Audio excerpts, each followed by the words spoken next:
হাজার হাজার মাইল দূর পাড়ি দিয়া ইয়ামেন থেকে মদিনায় আমরা আসলাম। এই মদিনায় যার বাড়িতে এসেছি আমরা হলাম তার মেহমান, আর যার বাড়িতে আসলাম বাড়িওয়ালা হলো আমাদের মেজবান। তাইলে আমরা আমাদের খাবার নিয়ে চিন্তা করব কেন? যার বাড়িতে বেড়াইতে আসছি তিনিই আমাদের জন্য খাবারের ব্যবস্থা করবে। সুবহানাল্লাহ। বলেন তো কার বাড়িতে মদিনায় আসছে?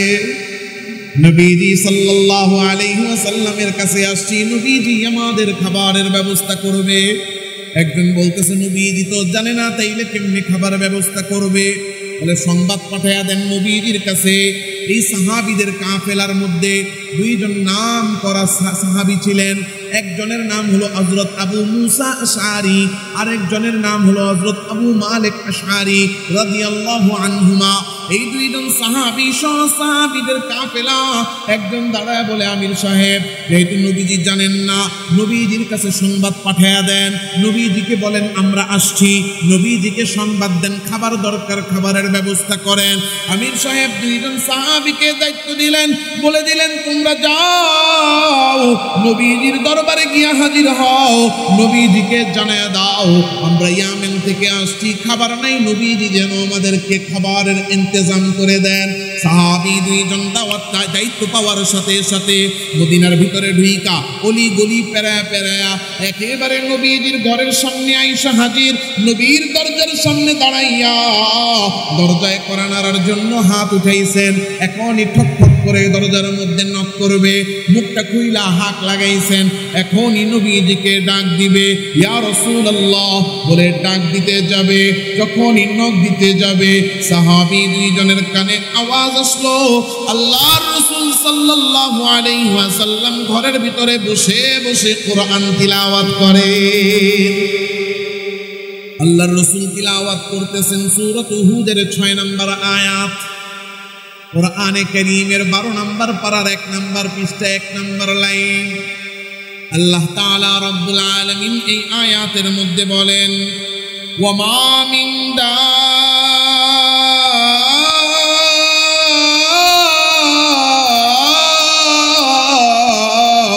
দাব্বাতিন ফিল আরদ ইল্লা আলাল্লাহি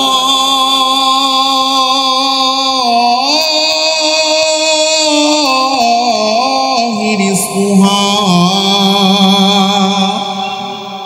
আল্লাহ তাআলা রব্বুল আলামিন এই আয়াতের মধ্যে বলতেছেন, এই জমিনের মধ্যে যত প্রাণী আছে, চাই তারা আকাশের উড়ন্ত পাখি হোক, কিংবা পানির নিচের ডুবন্ত মাছ হোক, কিংবা বনের হিংস্র বাঘ সিংহ হোক, কিংবা মাটির নিচে গর্তের ভিতরে থাকা ছোট্ট পিপিলিকা কিংবা কীটপতঙ্গ হোক, কিংবা তোমরা আশরাফুল মাখলুকাত মানুষ হও না কেন, যত মাখলুক দুনিয়াতে আছে সমস্ত মাখলুকাতকে রিজিক দেওয়ার দায়িত্ব কার? রিজিক দেওয়ার দায়িত্ব যে আল্লাহর হাতে। এই দায়িত্ব আল্লাহরে কেউ দিছে না আল্লাহ নিজে নিছেন? আল্লাহ তাআলা এত বড় রব, আল্লাহকে দায়িত্ব দেওয়া যায় না, দেওয়ার ক্ষমতা কারণ আল্লাহ নিজে নিজে দয়া করে নিজের হাতে এই দায়িত্ব নিয়েছেন। কেন আল্লাহ রিজিক দেওয়ার দায়িত্ব নিজের হাতে নিলেন? যাতে করে সমস্ত মাখলুকাত যথাযথভাবে রিজিক পেয়ে যায়। কারণ তাকে দেখেন আকাশে যে পাখি উড়ে, এই পাখিরা কোনো চাকরি করে না, কথা কন না? বনের মধ্যে যেই বাঘ আর সিংহ আছে, এরা কোনো ধরনের চাষবাস খামার করে না। পানির নিচে যেই মাছ আছে, এই মাছ কোনো ব্যবসা করে না। আসমান আর জমিনের দিকে তাকাইলে দেখা যাবে পৃথিবীতে মানুষ ছাড়া অন্য কোনো প্রাণী চাকরি করে না, ব্যবসা করে না, কোনো কামাই রুজি করে না, চাষবাসও করে না, ক্ষেত খামারও করে না, এমনকি তারা খাবার জমাইয়াও রাখে না। এরপরও একটা প্রাণীও একদিনও না খাইয়া ঘুমায় না। সমস্ত পাখিগুলা সকালবেলা নীর থেকে বের হয় খালি পেটে, সন্ধ্যাবেলা যখন নীরে ফিরে যায় তখন ফিরে যায় ভরা পেটে। আপনি বাঘের দিকে তাকিয়ে দেখেন, ওই বাঘের কাছে গোশত জমা করার মতো কোনো ফ্রিজ নেই, কোলেস্টেরল নাই। এরপরও মনকে মন গোশত প্রতিদিন ওই বাঘ আর সিংহের পেটে চলে যায়। আপনি তাকিয়ে দেখেন, আজকে মাহফিল, কালকে মাহফিল, মাহফিল উপলক্ষে কত রং বেরঙের মজার মজার খাবার আজকে এই এলাকার মধ্যে রান্না হলো। কিন্তু এলাকার বেওয়ারিশ কুকুরগুলার জন্য আমি আপনি কেউ খাবারের কোনো আয়োজন করি নাই, বেওয়ারিশ বিড়ালগুলার জন্য কেউ রান্না করে নাই। এরপরও একটা প্রাণীও একদিন রাতের বেলা না খাইয়া ঘুমায় না।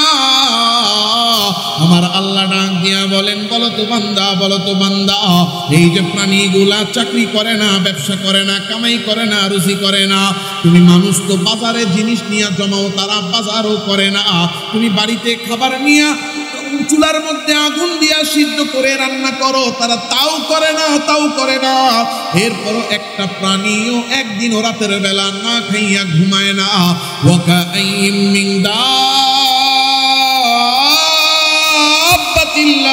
দাব্বাতিল্লাহ তাহমিলু রিজকাহা, খাবার নিয়ে ঘুরে না, খাবার চাষ করে না, খাবার কামাই করে না। এরপরও প্রতিটা প্রাণীকে রাতের বেলা ঘুমানোর আগে ভরপেট রিজিক দান করেন কে? আল্লাহু ইয়ারযুকুহা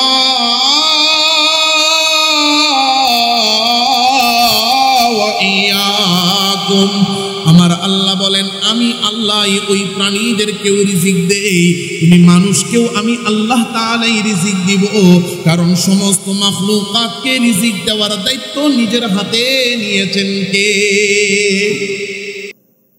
আচ্ছা, একই দোকানের একই গরু, একই জবাই হওয়া গোশত চাকরিজীবী কিনে খাইলো, আপনারা বললেন হালাল। ঘুষখোর কিনে খাইলো, আপনারাই বললেন তার জন্য হারাম। ব্যবসায়ী কিনে খাইছে, তার জন্য বলছেন হালাল। সুদখোর কিনে খাইছে, তার জন্য বলছেন হারাম। প্রবাসী কিনে খাইছে, বলছেন তার জন্য হালাল। চোর কিনে খাইছে, তার জন্য বলছেন হারাম। একই দোকানের গোশত এই দিনমজুর ভাই কিনে খাইছে, তার জন্য হালাল, দুর্নীতিবাজের জন্য হারাম। জিনিস একটা, জিনিসও হালাল, পদ্ধতিও ঠিক আছে, কিন্তু কারো জন্য হালাল, কারো জন্য হারাম। এই যে পার্থক্য, পার্থক্যের কারণ কি? সমস্যা কোথায়?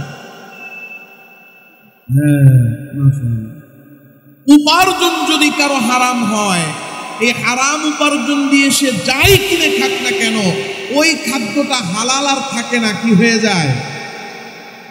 কিন্তু আমাদের দেশের মুসলমান খুব ভালো করে বুঝবেন, মনোযোগ দিয়া কথাগুলা শুনবেন। বাংলাদেশের মুসলমান প্রথম দুই প্রকারের হারামকে হারাম মনে করে, এই জন্য সেগুলো থেকে বেঁচে থাকে। কিন্তু আমরা যেন কেমন হয়ে গেছি, চুরি হারাম মনে করি না, সুদরে হারাম মনে করি না, ঘুষরে হারাম মনে করি না।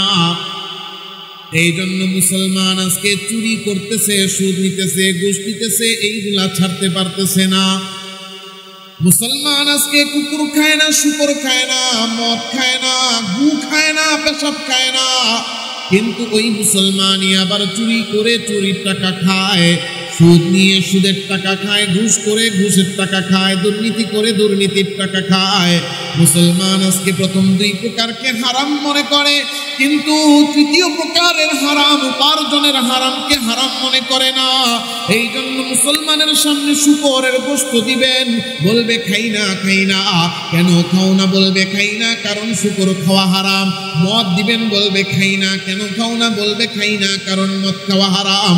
যেই মুসলমান মদ খায় না, যেই মুসলমান কুকুর খায় না, যেই মুসলমান শুকর খায় না, কেন খায় না? কারণ এগুলো খাওয়া হারাম।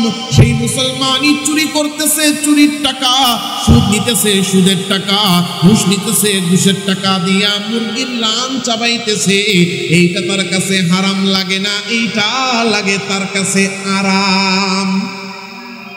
কিন্তু বিধানগত দিক থেকে এই প্রথম দুই প্রকার আর তৃতীয় প্রকারের হারামের মধ্যে কোনো পার্থক্য নাই। কেউ যদি শুকরের গোশত খায়, এইটা যেমন হারাম, সুদের টাকা, ঘুষের টাকা, চুরি বাটপারি, দুর্নীতির টাকা দিয়া গরুর রান কিনা খাইলে সেটাও হারাম, সেইটা হালাল না। কিন্তু আজকে মুসলমান মনে করে প্রথম দুইটারে হারাম, হারাম মনে করে না। কিন্তু বিধানগত দিক থেকে, হারাম হওয়ার দিক থেকে দুইটার মধ্যে বিন্দু পরিমাণ পার্থক্য নাই। হারাম হওয়ার দিক থেকে তিনটাই একই রকম হারাম। কুকুরের পেশাব উদাহরণ দেওয়ার জন্য বুঝাচ্ছি। এই মাদ্রাসার মধ্যে ভুল ফতোয়া, ভুল মাসালা দিয়া গেলে আমি ভুল বইলা চইলা যামু, সম্ভব না। স্টেজে থাকতে থাকতেই সংশোধন হবে। কেউ যদি কুকুরের পেশাব, উদাহরণ দেওয়ার জন্য, নিকৃষ্টতা বোঝানোর জন্য বলতেছি, কুকুরের পেশাব কেউ পান করে না, কিন্তু কেউ যদি পান করে, কুকুরের পেশাবটা যেমন হারাম, সুদের টাকা, ঘুষের টাকা, চুরির টাকা দিয়ে যদি জমজমের পানিও কিনে খায়, হারাম হওয়ার দিক থেকে কোনো পার্থক্য নাই। দুটোটাই একই রকম হারাম, একই রকম হারাম, হারাম হওয়ার মধ্যে কোনো পার্থক্য নেই। সব মুসলমান আমরা শুনতেছি, জানতেছি, বুঝতেছি, এরপরেও আমি আর আপনি হারাম উপার্জন ছাড়ি না, হারাম খাওয়া বন্ধ করি না। কারণ কি? কারণ কি? কারণ একটাই, আমার আপনার অন্তরের মধ্যে ইয়াকিন নাই, বিশ্বাস নাই আমার আপনার রিজিক দাতাকে। জোরে বলেন না কে? রিজিক দাতা আল্লাহ, এই ইয়াকিন নাই, এই জন্য আমি চুরিতে লিপ্ত। রিজিক দাতা আমার আল্লাহ, এই বিশ্বাস আমার অন্তরে নাই, এই জন্য আমি সুদে লিপ্ত। রিজিক দাতা আমার আল্লাহ, এই অন্তরে বিশ্বাস নাই, এই জন্য আমি আজকে ঘুষে লিপ্ত। চোরকে জিজ্ঞাসা করেন চুরি কেন করো? বলে চুরি না করলে খাবো কি? মানে বোঝা যায় যে আল্লাহ তারে খাওয়াইতে পারে না। সুদ করলে জিজ্ঞাসা করেন সুদ কেন নাও? বলবে এটাই তো আমার কারবার, না করলে খাবো কি? মানে বুঝাইতেছে সুদই তার রিজিক দাতা, আল্লাহ তারে রিজিক দিতে পারবে না। ঘুষখোরকে জিজ্ঞাসা করেন ঘুষ কেন ছাড়তে পারো না? বলবে বেতন পাই অল্প কয় টাকা, ঘুষ না নিলে এই কয় টাকায় সংসার চলবে না, না খেয়ে মরবো নাকি, এই জন্য খাওয়ার জন্য ঘুষ নেই। সে বুঝাইতে চায় আল্লাহ তাআলা রিজিক দেওয়ার ক্ষমতা রাখে না। কিন্তু না না না, ও মুসলমান, চুরি আমার রিজিক দিতে পারে না, সুদের দ্বারা আমার রিজিকে বৃদ্ধি হয় না, ঘুষের দ্বারা আমার রিজিকটা দুনিয়াতে আসে না, বরং আমার রিজিক দেওয়ার দায়িত্ব আর মালিকানা শুধুমাত্র একজনের হাতে। জোরে বলেন তিনি কে? আল্লাহ রিজিক দাতা আমার আপনার অন্তরের মধ্যে ইয়াকিন নাই, বিশ্বাস নাই, এই জন্য আমার ইয়াকিন আর বিশ্বাস ঢুকে গেছে চুরির মধ্যে, সুদের মধ্যে, ঘুষের মধ্যে। কিন্তু যদি আমি আর আপনি আল্লাহ রিজিক দাতা এই ইয়াকিন আর বিশ্বাস অন্তরে ঢুকাইতাম, আল্লাহ রিজিক দাতা এই বিশ্বাস অন্তরে ঢুকাইয়া চুরি, সুদ, ঘুষ, বাটপারি, দুর্নীতি যদি ছেড়ে দিতাম, আমার আপনার রিজিকের অভাব হতো না। কারণ আমার আল্লাহ তাআলা রব্বুল আলামিন রিজিক আমার আপনার জন্য নির্ধারণ করে রেখেছেন, আর ওই রিজিক আমার আপনার কাছে আসবেই আসবে। আমি হারামের পথে গেলেও ওই রিজিকই আসবে, হালালের পথে গেলেও ওই রিজিকই আসবে। নির্ধারিত রিজিকের বেশি একটা দানাও কেউ খেতে পারবে না, নির্ধারিত রিজিকের একটা দানা কম খাইয়া আসে দুনিয়া থেকে মরবে না। কারণ এই দুনিয়ার সমস্ত মাখলুকাতকে রিজিক দেওয়ার দায়িত্ব নিজের হাতে নিয়েছেন কে? আল্লাহ রিজিক দাতা। এই ইয়াকিন আর বিশ্বাস অন্তরে রেখে যদি আমি আর আপনি চুরি ছেড়ে দিতাম, সুদ ছেড়ে দিতাম, ঘুষ ছেড়ে দিতাম, দুর্নীতি, বাটপারি, দুই নাম্বারি, ওজনে কম দেওয়া, লোক ঠকানো ছেড়ে দিতাম, এই দুনিয়ায় আমার আপনার রিজিকের অভাব হতো না। আমার আল্লাহ তাআলাই আমাকে আপনাকে রিজিক পৌঁছাইতেন। কেমনে রিজিক পৌঁছাইতেন? আরে হ্যাঁ, সাহাবায়ে কেরামের জীবনের দিকে তাকিয়ে দেখেন। সাহাবায়ে কেরাম আল্লাহ তাআলার উপর ইয়াকিন করেছে, ইয়াকিনের বদৌলতে আমার আল্লাহ সাহাবায়ে কেরামকে রিজিক পৌঁছাইছেন। ছোট্ট একটা ঘটনা শুনায়া দেই, তাফসীরে ইবনে কাসিরের মধ্যে ঘটনা এসেছে। ইয়ামেন থেকে সাহাবীদের একটা কাফেলা রওনা করেছে মদিনায়। মদিনায় নবীজি সাল্লাল্লাহু আলাইহি ওয়াসাল্লাম ছিলেন তখন। সাহাবীদের কাফেলা ইয়ামেন থেকে মদিনায় রওনা করেছে, নবীজির সাথে সাক্ষাৎ করার জন্য যাবে। মদিনায় যাইয়া নবীর সাথে সাক্ষাৎ করবে। ইয়ামেন থেকে রওনা করেছে। ওই জামানাটা এমন ছিল, এক দেশ থেকে অন্য দেশে যাওয়ার জন্য বিমান ছিল না, এক দেশ থেকে অন্য দেশে যাওয়ার জন্য রেলগাড়ি ছিল না, এক দেশ থেকে অন্য দেশে যাওয়ার জন্য গাড়ি ছিল না, এমনকি যে রাস্তা দিয়া হাইটা যাবে ওই রাস্তাও ছিল না।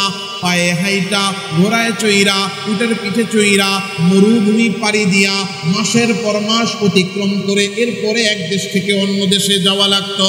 মরুভূমি হলো এমন জায়গা যেই জায়গায় খাবার পাওয়া যায় না, মরুভূমি এমন জায়গা যেই জায়গায় পানি পাওয়া যায় না। সাহাবীদের কাফেলা ইয়ামেন থেকে মদিনার উদ্দেশ্যে রওনা করেছে। কয়েক মাস লেগে যাবে মরুভূমি পাড়ি দিয়া যাইতে যাইতে। তারা সাথে করে খাবার নিছে, সাথে করে পানি নিছে। খাবার পানি নিয়া একসাথে সামানা নিয়ে রওনা হয়েছে। মরুভূমি পাড়ি দেয়, ক্ষুধা লাগলে খাবার খায়, পিপাসা লাগলে পানি পান করে, খাইতে আর পান করতে করতে মরুভূমি অতিক্রম করে একেবারে মদিনার সামনে যায় হাজির। মদিনার ভিতরে ঢুকে না। আমির সাহেব ডাক দিয়া বলে, সাথীরা ভিতরে ঢুকা যাবে না, কারণ লম্বা পথ সফর করে এসেছি, আমরা সবাই ক্লান্ত। আর রাস্তা চলতে চলতে এক একজনের চেহারা এলোমেলো হয়ে রয়েছে, সবার পেটের মধ্যে ক্ষুধা। এই অবস্থায় নবীর দরবারে গেলে কেমন যেন মনে হয় নবীর শানের খেলাফ হয়ে যায়। আমরা একটা কাজ করি, মদিনার বাহিরে, এই গেটের বাহিরে তাবু গাড়ো, এখানে বিশ্রাম নাও, খাবার খাও, এরপরে সুন্দর করে পরিপাটি হও, এরপরে নবীজির দরবারে গিয়া সবাই একসাথে হাজির হইয়া সাক্ষাৎ করব। সব সাথীরা তাবু গাইরা ফেলছে, বিশ্রাম নেওয়া শুরু করেছে। যেহেতু ক্ষুধা লাগছে, আমির সাহেব 2-3 জনকে ডাক দিয়া বলে, তোমরা যাও সবার জন্য খাবারের ইন্তজাম করো। ওই 2-3 জন গিয়া দেখে যেই খাবার নিয়ে ইয়ামেন থেকে রওনা হয়েছিল, রাস্তার মধ্যে খাইতে খাইতে সব খাবার শেষ হয়ে গেছে, এক লোকমা খাবারও বাকি নাই। আরে হায়, যে খাবার নিয়ে আসছিলাম খাবার শেষ, সাথীদেরকে খাবার খাওয়াবো কেমনে? আমির সাহেব শুই না, তার মাথা গরম হয়ে গেছে, মাথা নষ্ট হয়ে গেছে। আরে হায়, বলে কি খাবার নাই, খাবার কোথায় পাই? কারণ ওই জামানায় তো হোটেল ছিল না, সব সময় বাজার থাকতো না, তাইলে খাবার পাবো কোথায়? দোকান থাকলে কিনে আনতাম, দোকান নাই। বাড়ি থাকলে ঘর থেকে আনতাম, বাড়ি ঘরও তো নাই। খাবার কোথায় পাবো? কোন জায়গা থেকে সাথীদেরকে খাওয়াবো?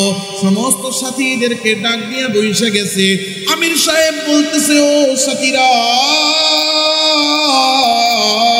যেই খাবার নিয়ে রওনা হয়েছিলাম, আস্তে আস্তে সব খাবার শেষ হয়ে গেছে। এখন যে খাবার দিব, খাবার নাই। কোন জায়গা থেকে খাবার পাই? দোকানও নাই, বাজারও নাই, খাবার কিনে আনবো সেই ব্যবস্থাও নাই। তোমরাই বলো কোন জায়গা থেকে খাবারের ব্যবস্থা করব। একজন সাথী বিচক্ষণ ছিল, দাঁড়ায় গেছে, বলে, আমির সাহেব, কারো বাড়িতে যদি মেহমান আসে, খাবারের চিন্তা কি মেহমান করে নাকি যার বাড়িতে আসছে ওই বাড়িওয়ালা করে? হাজার হাজার মাইল দূর পাড়ি দিয়া ইয়ামেন থেকে মদিনায় আমরা আসলাম। এই মদিনায় যার বাড়িতে এসেছি আমরা হলাম তার মেহমান, আর যার বাড়িতে আসলাম বাড়িওয়ালা হলো আমাদের মেজবান। তাইলে আমরা আমাদের খাবার নিয়ে চিন্তা করব কেন?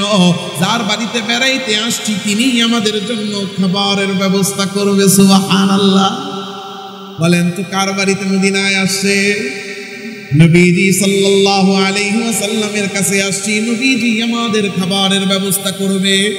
একজন বলতেছে, নবীজি তো জানে না, তাইলে কেমনে খাবার ব্যবস্থা করবে? বলে, সংবাদ পাঠায়া দেন নবীজির কাছে। এই সাহাবীদের কাফেলার মধ্যে 2 জন নাম করা সাহাবী ছিলেন।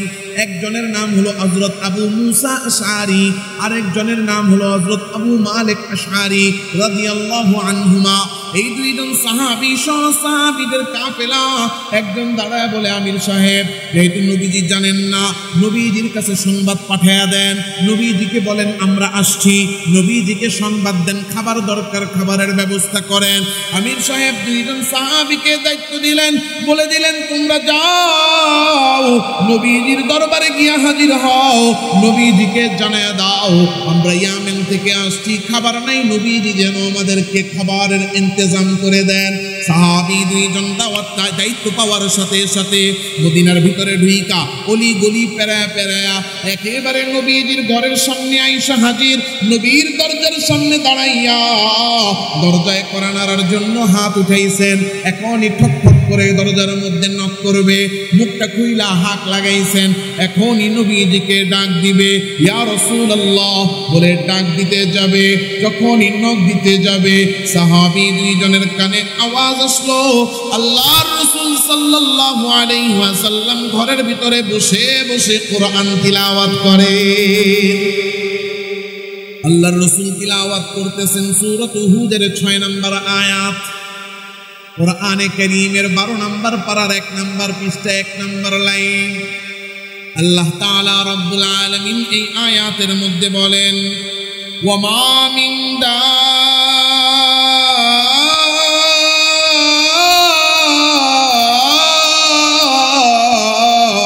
দাব্বাতিন ফিল আরদ ইল্লা আলাল্লাহি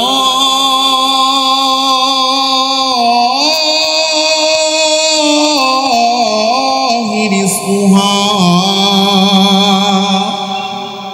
আল্লাহ তাআলা রব্বুল আলামিন এই আয়াতের মধ্যে বলতেছেন, এই জমিনের মধ্যে যত প্রাণী আছে, চাই তারা আকাশের উড়ন্ত পাখি হোক, কিংবা পানির নিচের ডুবন্ত মাছ হোক, কিংবা বনের হিংস্র বাঘ সিংহ হোক, কিংবা মাটির নিচে গর্তের ভিতরে থাকা ছোট্ট পিপিলিকা কিংবা কীটপতঙ্গ হোক, কিংবা তোমরা আশরাফুল মাখলুকাত মানুষ হও না কেন, যত মাখলুক দুনিয়াতে আছে সমস্ত মাখলুকাতকে রিজিক দেওয়ার দায়িত্ব কার? রিজিক দেওয়ার দায়িত্ব যে আল্লাহর হাতে। এই দায়িত্ব আল্লাহরে কেউ দিছে না আল্লাহ নিজে নিছেন? আল্লাহ তাআলা এত বড় রব, আল্লাহকে দায়িত্ব দেওয়া যায় না, দেওয়ার ক্ষমতা কারণ স্বয়ং আল্লাহ নিজে নিজে দয়া করে নিজের হাতে এই দায়িত্ব নিয়েছেন। কেন আল্লাহ রিজিক দেওয়ার দায়িত্ব নিজের হাতে নিলেন? যাতে করে সমস্ত মাখলুকাত যথাযথভাবে রিজিক পেয়ে যায়। কারণ তাকে দেখেন আকাশে যে পাখি উড়ে, এই পাখিরা কোনো চাকরি করে না, কথা কন না? বনের মধ্যে যেই বাঘ আর সিংহ আছে, এরা কোনো ধরনের চাষবাস খামার করে না। পানির নিচে যেই মাছ আছে, এই মাছ কোনো ব্যবসা করে না। আসমান আর জমিনের দিকে তাকাইলে দেখা যাবে পৃথিবীতে মানুষ ছাড়া অন্য কোনো প্রাণী চাকরি করে না, ব্যবসা করে না, কোনো কামাই রুজি করে না, চাষবাসও করে না, ক্ষেত খামারও করে না, এমনকি তারা খাবার জমাইয়াও রাখে না। এরপরও একটা প্রাণীও একদিনও না খাইয়া ঘুমায় না।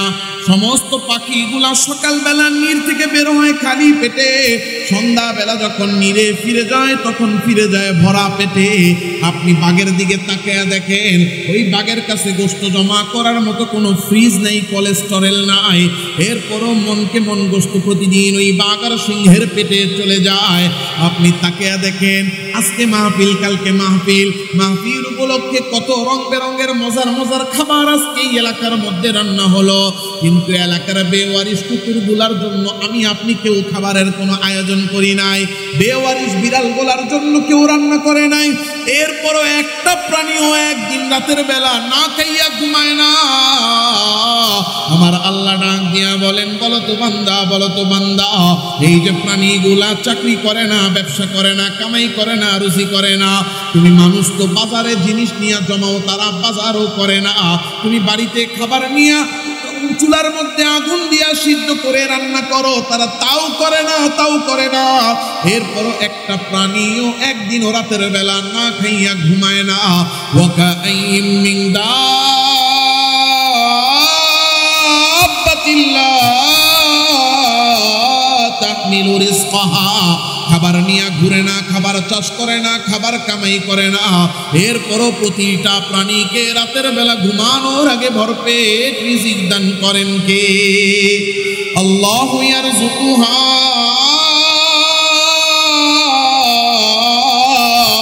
ওয়া ইয়াকুম। আমার আল্লাহ বলেন, আমি আল্লাহ ওই প্রাণীদেরকেও রিজিক দেই, তুমি মানুষকেও আমি আল্লাহ তাআলাই রিজিক দিব। কারণ সমস্ত মাখলুকাতকে রিজিক দেওয়ার দায়িত্ব নিজের হাতে নিয়েছেন কে?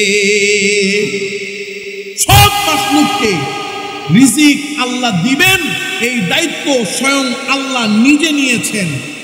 কারণ অন্য কাউরে দায়িত্ব দিলে সেই দায়িত্ব আদায় হবে না। কেমনি? মানুষকে যদি বলে, মানুষ তুমি রিজিক বন্টন করো, মানুষ বলবে হরিণের গোশত খাইতে এত মজা, আমরা খাবো, বাঘে খাইব কেন? মানুষ করবে না। যাতে রিজিকের বন্টনে কোনো ধরনের বেইনসাফি না হয়, কেউ পায় কেউ না পায়, কেউ পাবে কেউ পাবে না, তা হবে না, তা হবে না। কারণ রিজিকের দায়িত্ব নিজের হাতে নিয়েছেন কে? আল্লাহও দায়িত্ব নিছে, আবার আমগো নেতারাও দায়িত্ব নেয়। সারা পৃথিবীতে নেতাদেরকে নেতা বানায়া দায়িত্ব দেওয়া হয়, একমাত্র বাংলাদেশ যেখানে নেতাদেরকে নেতা বানানো লাগে না, নিজেরা নিজেরা নেতা হইয়া দায়িত্ব নিয়ে নেয়। রাতের বেলা চুপিসারে ভোট খাইটা নিয়ে উনি বড় কিছু কথা কন না কেন? নাকি আবার দৌড়ানি দিবেন? আল্লাহু আকবার। আমাদের নেতারা দায়িত্ব নেয়, আল্লাহ তাআলাও দায়িত্ব নিয়েছেন। আমাদের নেতারা দায়িত্ব নেয় খাওয়ার জন্য, নেওয়ার জন্য, চুরির জন্য। কথা কন। এই জন্য দেখেন না, যতদিনই থাকুক না কেন চুরি তার বন্ধ নেই। যতদিনই থাকুক, প্রথমে যখন বসার সময় নিয়োগ করে 5 বছরের জন্য তো বসছি, সামনে আর হইতে পারি না পারি, ভালো মতো চুরি করে নি।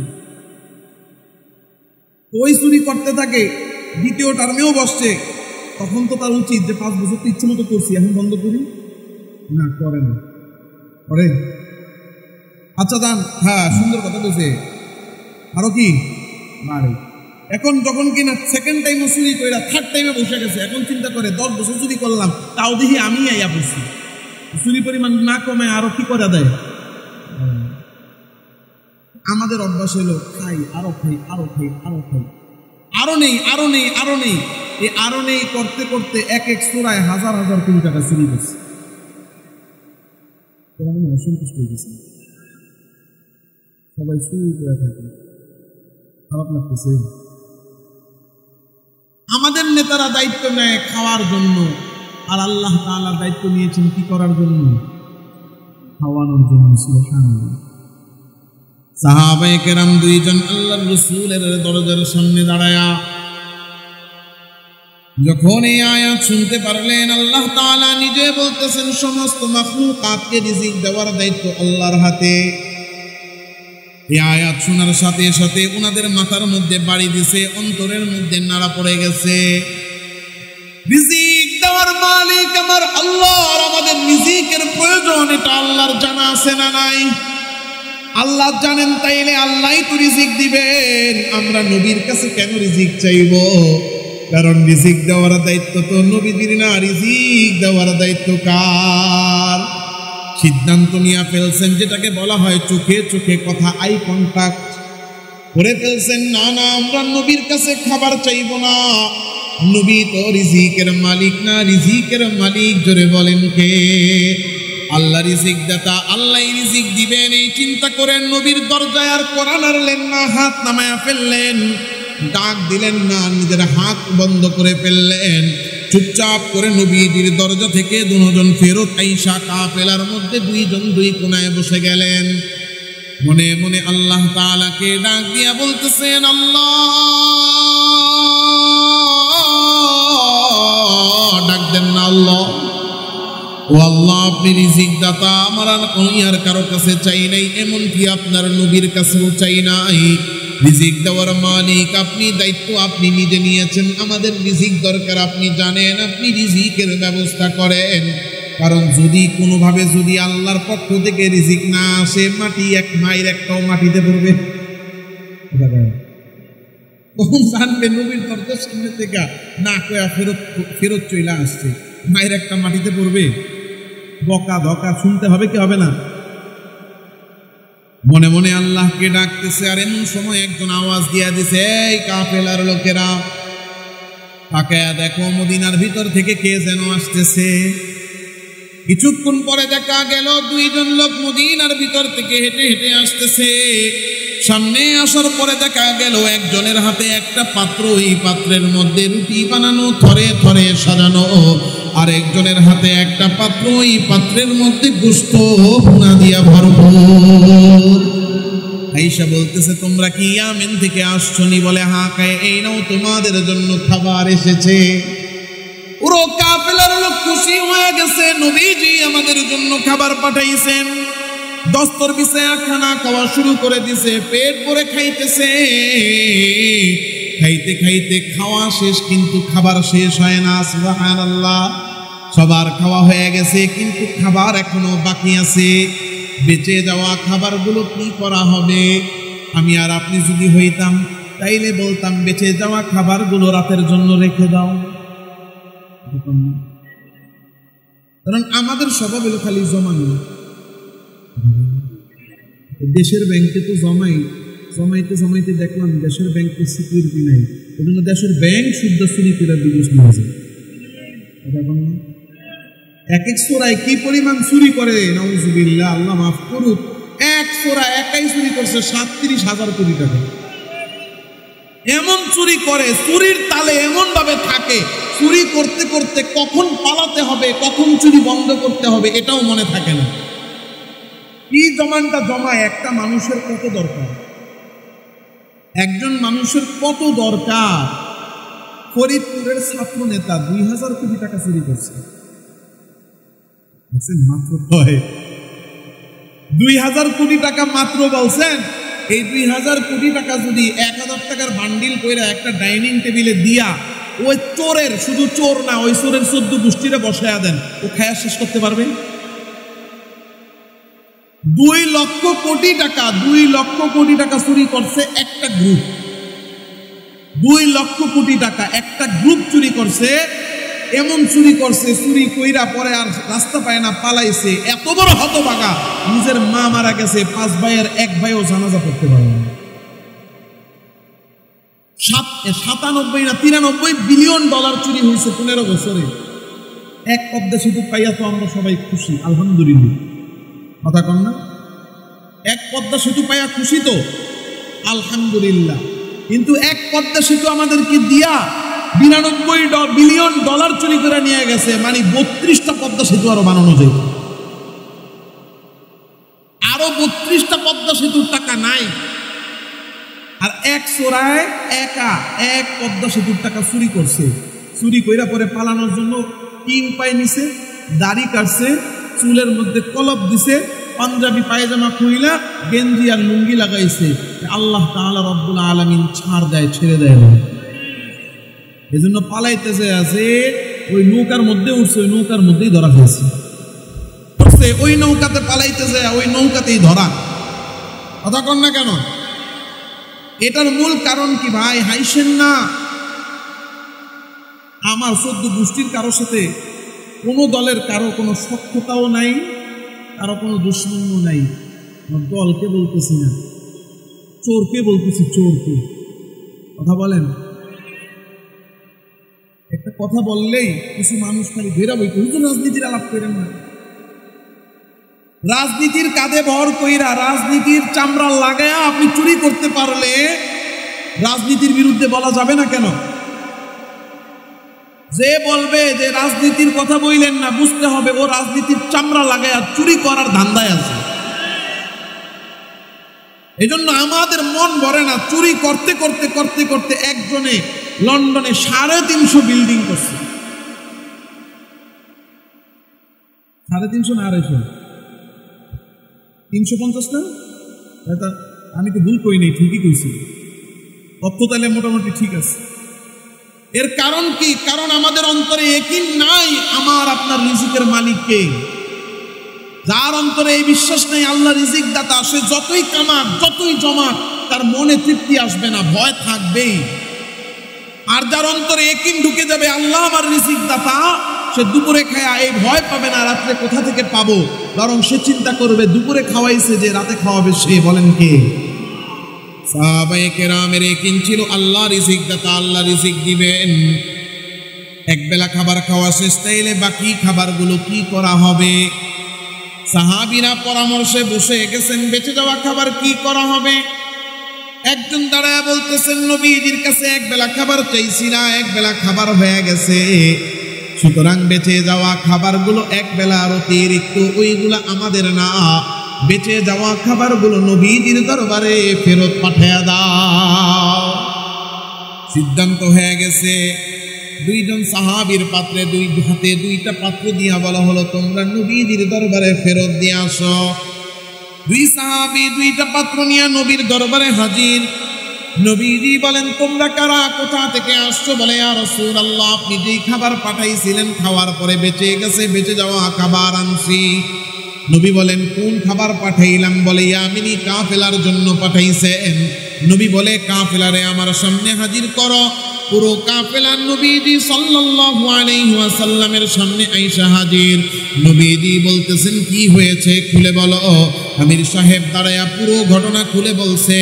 এবার নবী বলেন, কোন দুজন রে আমার কাছে পাঠাইছিলা? ওই দুইজন আল্লাহর রাসূলের সামনে দাঁড়ায়া গেছে। নবীজি বলেন, কি হয়েছে? আমার কাছে তোমরা কখন আসছিলা? কখন খাবার চাইছিলা? বলে, ইয়া রাসূলুল্লাহ, যখন পাঠাইছে তখনই আপনার দরজায় আসছিলাম, আপনাকে ডাক দিয়া আপনার কাছে খাবার চাইতে যাব। ওই সময় আমাদের কানে আওয়াজ আসলো, গো নবী, আপনি ঘরের ভিতরে বসে বসে কুরআন তিলাওয়াত করতেছেন। ওয়ামা মিন দাব্বাতিন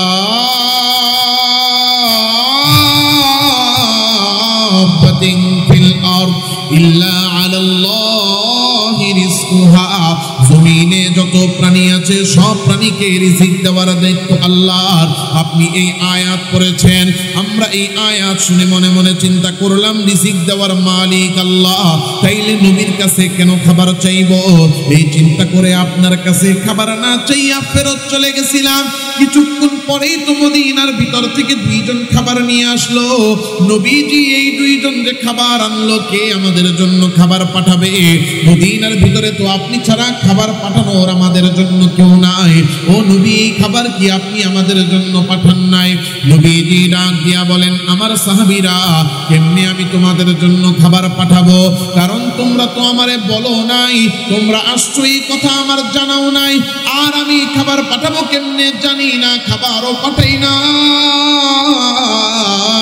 তবে আমি বুঝতে পেরেছি, এই যে তোমরা দুইজন আমার দরজার সামনে দাঁড়াইয়া আমার কাছে খাবার না চাইয়া আল্লাহ রিজিক দাদা, এই কথার উপর ইয়াকিন আর বিশ্বাস রাইখা আল্লাহ রিজিক দিবেন এই ঈমান অন্তরে রাইখা আল্লাহর উপর ভরসা কইরা আমার দরজা থেকে খাবার না চাইয়া ফেরত চলে গেছো।